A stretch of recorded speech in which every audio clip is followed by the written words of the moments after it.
આ વર્ષે વરસાદને કારણે નવરાત્રી પર ઘણા વિસ્તારોમાં ખેલૈયાઓને મજા બગડી હતી, તો હવે દિવાળી પર પણ વરસાદની આગાહી કરવામાં આવી છે. હવામાનના આગાહીકાર અંબાલાલ પટેલ દ્વારા એક મોટી આગાહી કરવામાં આવી છે, જેમાં તેમણે જણાવ્યું છે કે દિવાળીના તહેવારની મજા વરસાદ બગાડી શકે છે. તેમની આગાહી મુજબ 17 તારીખથી 28 તારીખ સુધી આની વચ્ચે ગુજરાતના વિવિધ વિસ્તારમાં વરસાદ વરસી શકે છે, જેનું કારણ સાયક્લોનિક સિસ્ટમ સક્રિય થતા વાતાવરણમાં આવતો બદલાવ છે. અંતમાં તેમણે જણાવ્યું છે કે 20 ડિસેમ્બર બાદ સમગ્ર ગુજરાતમાં ઠંડીનું મોજું ફરી વળશે અને આ ઠંડી 20 ફેબ્રુઆરી સુધી યથાવત રહેવાની શક્યતા છે.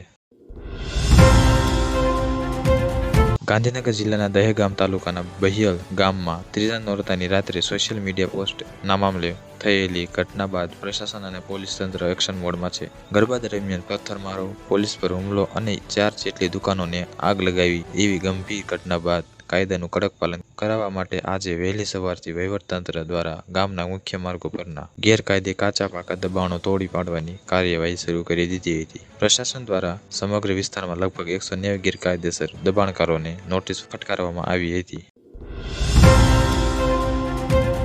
ભરૂચ જિલ્લાના જંબુસર તાલુકામાં આજે એક ગંભીર અકસ્માત સર્જાયો હતો. નોબર ગામ નજીક એક ટેમ્પો અચાનક પલટી મારી ગયો હતો, જેના કારણે તેમાં સવાર લોકોને ગંભીર ઇજાઓ પહોંચી હતી.